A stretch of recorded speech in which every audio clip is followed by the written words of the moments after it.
Buen día, hermanos. Reanudando el tema del significado del nombre de Elena G. de White, el día de hoy vamos a ver ahora sí el significado de su nombre. Ya vimos, por ejemplo, que todos los nombres en la Biblia tenían un propósito, ya sea profetizaban algo, como el ejemplo de Matusalén, o simplemente el nombre significaba algo de ese momento. En el caso, por ejemplo, de Isaac, que significa el hijo de risa o de gracia. Entonces, entre otras cosas, vamos a ver qué significa cada uno de los nombres que tiene Elena de White.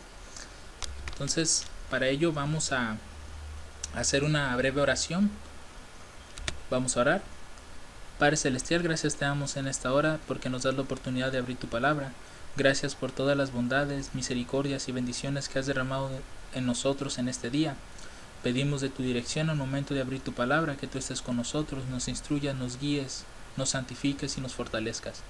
También si hay algún pecado, alguna falta que impida todas estas cosas, pedimos que nos perdones en el nombre de Cristo Jesús. Amén. Entonces, vamos a ver el nombre de Elena G. de White. Nosotros normalmente en español la conocemos como Elena G. White, dado que los apellidos normalmente no se traducen. En el caso de los nombres, pues solamente algunos sí, en este caso en el de Elena. El nombre original de Elena, es decir, antes de casarse, ella era Helen Gould Harmon, y el nombre después de su matrimonio fue Helen Gould White. Por eso es que se le conoce como Elena G. White. Entonces, teniendo esto como base, vamos a ir nombre por nombre para entender el significado, y al final de la presentación van a encontrar algo muy interesante. Entonces, el significado de Helen en sí es una palabra en inglés que en español se puede traducir como Elena y Elena con H. En el caso de su significado puede ser antorcha, el resplandor del sol, resplandeciente o deslumbrante. Aquí abajo les dejo los enlaces a cada una de esas páginas que encontré donde describía o daba el significado del nombre. Muy significados muy variantes, pero al final pues tienen el mismo propósito, ser resplandeciente o deslumbrante.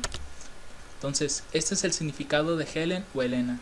Para el caso de Gould, según la House of Names, dice que el nombre Gould está ligado a la antigua cultura anglosajona de Inglaterra. Viene de la vieja palabra inglesa gold, y gold sabemos que significa oro. El nombre de Gould ha sufrido muchas variaciones ortográficas, incluyendo el gold, gold, el gilder, entre otros. Aquí les dejo el enlace por si quieren confirmar este significado de esta página. Para el nombre Gould tuve que consultar 3 fuentes. Entonces, la segunda fuente es de Wikipedia. Wikipedia dice, es un apellido originario principalmente de Irlanda, Escocia e Inglaterra. Gould es una variable del apellido Gold, que es un nombre muy antiguo encontrado en Escocia e Inglaterra. Esta segunda fuente confirma lo que dice el House of Names, que prácticamente Gould viene de esta palabra, Gold, o se deriva de esta palabra. Vamos a ver la tercera fuente, que es el Surname DB o base de datos. Esta menciona 2 posibles fuentes. Una tal vez venga de un nombre o apodo personal derivado del viejo inglés del 7º siglo. Golda para el masculino o golde para el femenino, que significa oro. Originalmente dado a uno con pelo dorado brillante, o tal vez en algunos casos a una persona preciosa. Pero la segunda dice que Gold, es decir, pone entre paréntesis la U, es de nombre profesional metonímico para un trabajador de oro, un refinador, un joyero dorador. Este origen del apellido prácticamente tiene que ver con el oro, y curiosamente tiene que ver con alguien que trabaja el oro, lo refina, joyero. Sí, vamos a ver algo muy muy interesante respecto del nombre de Elena que quizás no nos hemos dado cuenta. Ahora, el significado de White, bueno, White es una palabra en inglés y en español significa blanco. Entonces, vamos a ver, por ejemplo, ¿qué tiene que ver este nombre con Elena? La iglesia de la Odisea menciona el capítulo 3, versículos 17 y 18, dice, porque tú dices, yo soy rico y me he enriquecido, y de ninguna cosa tengo necesidad, y no sabes que tú eres un desventurado, un miserable, un pobre, un ciego y un desnudo. Ahora, notemos el versículo 8, porque si nosotros hemos estudiado lo que es la iglesia de la Odisea, vamos a ver que la Odisea somos nosotros. Dado que cada una de las iglesias representa un periodo del pueblo de Dios, pues nosotros somos la última iglesia, la Odisea. Entonces la condición en la que nos encontramos es esta: creemos ser ricos y que no tenemos necesidad de nada. Pero el testigo fiel, es decir, Jesús, que conoce todas las cosas, Él sabe que nosotros somos desventurados, miserables, pobres, ciegos y desnudos. ¿Y cuál fue el consejo del testigo fiel? Dice: yo te aconsejo que de mí compres oro refinado en fuego para que seas rico, y vestiduras blancas para vestirte, y que no se descubra la vergüenza de tu desnudez, y unge tus ojos con colirio para que veas. Si nosotros, en el caso de la Odisea, nos está pidiendo que seamos refinados en oro, vamos a leer en nuestras Biblias estas citas que voy a mostrar a continuación para poder comparar a por qué el Señor necesita que nosotros adquiramos ese oro. Vamos a ver Malaquías 3.3. Dice Malaquías 3.3, dice: y se sentará para afinar y limpiar la plata, porque limpiará a los hijos de Leví, los afinará como a oro y como a plata, y traerán a Jehová ofrenda en justicia. Es decir, cuando la Biblia habla del oro, hace más que nada referencia a la limpieza del carácter, del pecado.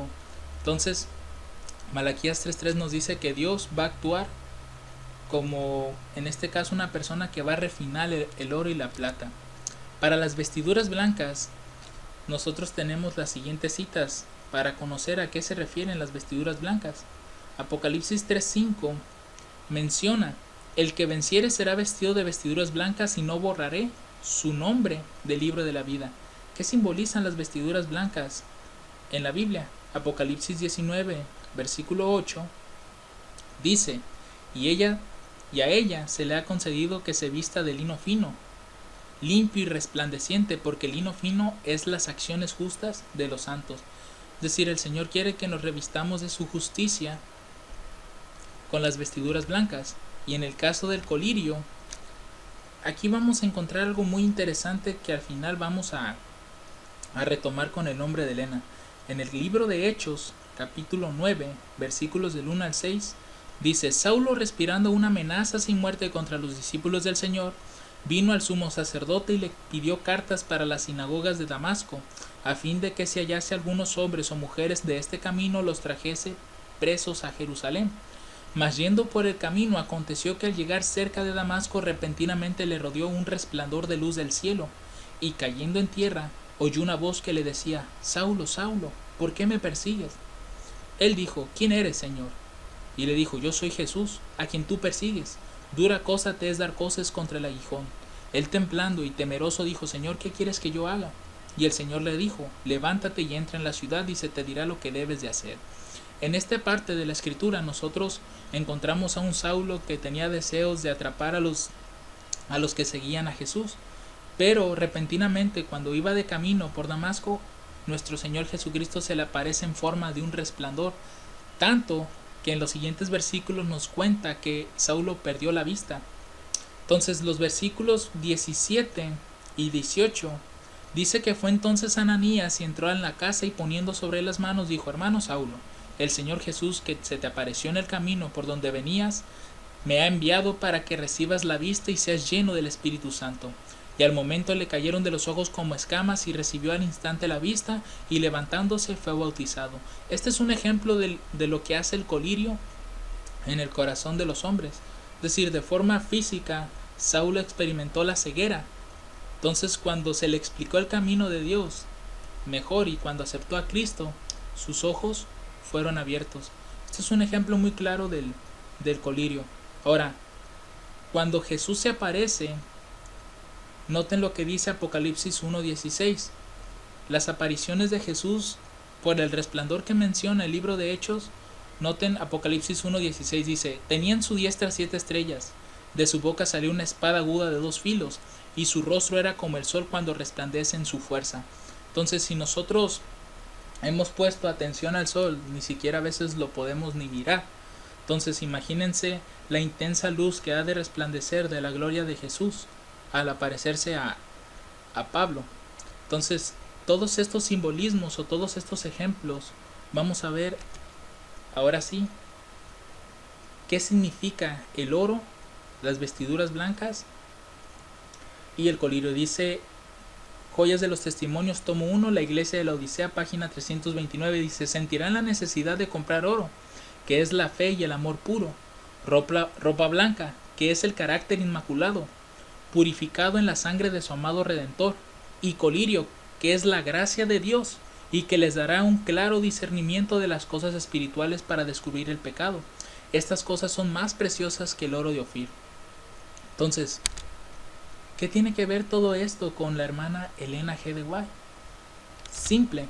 Si nosotros vemos el nombre de Elena G. de White, Elena, Gold y White blanco, y colocamos debajo lo que es el oro refinado, las vestiduras blancas y colirio de Apocalipsis 3:17 y 18, vamos a encontrar algo interesante, y es que Elena y el colirio son la misma cosa. ¿Por qué? Porque si el colirio es el que te da la limpieza para poder discernir las cosas espirituales, y sobre todo es la gracia de Dios, como vimos en el Joyas de los Testimonios, si nosotros recordamos el significado de Elena, es un resplandor del sol, un destello. Entonces, si vemos el ejemplo de Pablo, prácticamente el testimonio de Elena G. de White que fue dado por Dios es un resplandor y es un colirio para nosotros, para poder discernir las cosas espirituales. ¿Qué más hay de relación? Bueno, el oro refinado con el gold. Todas estas cosas tienen muchísima relación, ya que en todos los escritos de la hermana White nos da la invitación a través del Espíritu a que fomentemos el amor, la pureza, la fe. Y finalmente, lo que es white, blanco, o las vestiduras blancas, pues lo mismo. La hermana White en todos sus escritos nos llama a hacer una purificación de nuestras vidas y estar a la altura o la alta norma que el Señor nos pide. Ahora, ¿cuál fue el objeto de los testimonios? Joyas de los Testimonios, tomo 2, la naturaleza e influencia de los testimonios, página 276, dice: en los tiempos antiguos Dios habló a los hombres por la boca de los profetas y apóstoles.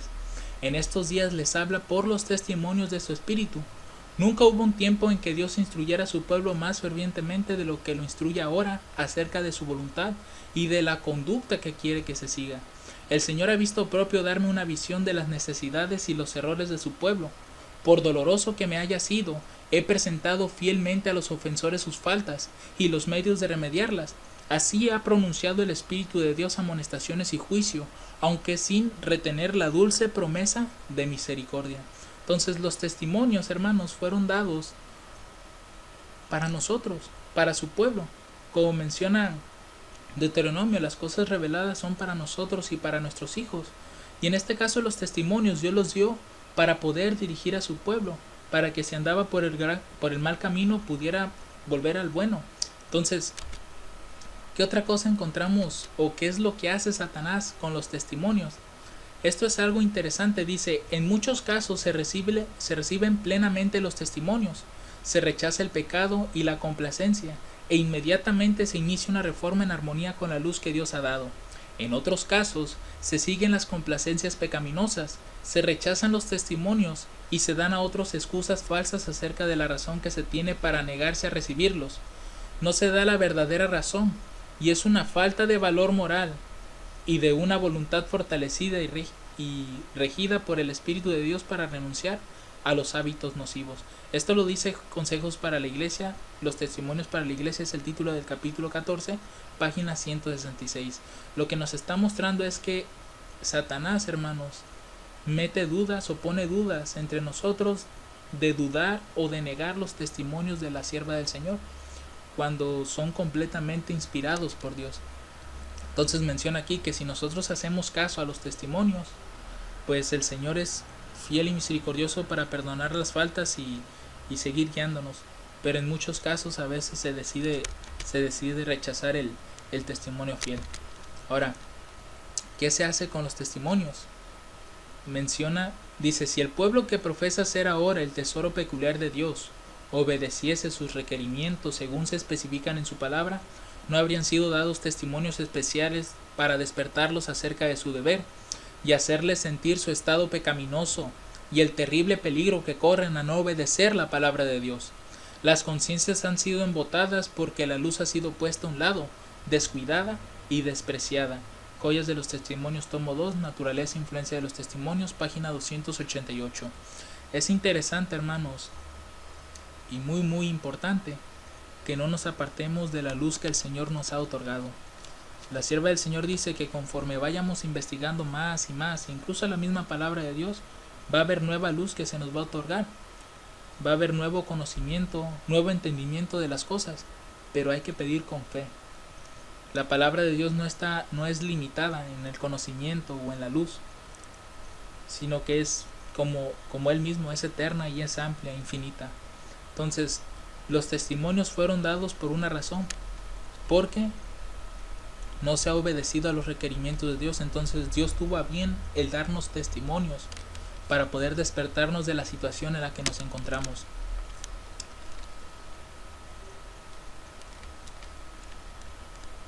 Entonces, ¿qué dice la Escritura respecto de los profetas? Segunda de Crónicas 20:20 es un texto que lo conocemos mucho. Dice: y cuando se levantaron por la mañana salieron al desierto de Tecoa, y mientras ellos salían, Josafat, estando en pie, dijo: oídme, Judá y moradores de Jerusalén, creed a Jehová vuestro Dios y estaréis seguros, creed a sus profetas y seréis prosperados. Entonces, si nosotros hacemos caso de lo que Dios nos pide y hacemos caso de lo que sus profetas han hablado a través de por conducto del Espíritu Santo, nuestras vidas serán prosperadas. Es decir, vamos a estar seguros. Jeremías 7:21 al 27, ¿qué pasará si no obedecemos tanto a Dios como a los profetas? Dice: mas esto les mandé diciendo: escuchad mi voz, y seré a vosotros por Dios, y vosotros me seréis por pueblo, y andad en todo camino que os mande, para que os vaya bien. Y no oyeron ni inclinaron su oído, antes caminaron en sus propios consejos, en la dureza de su corazón malvado, y fueron hacia atrás y no hacia adelante.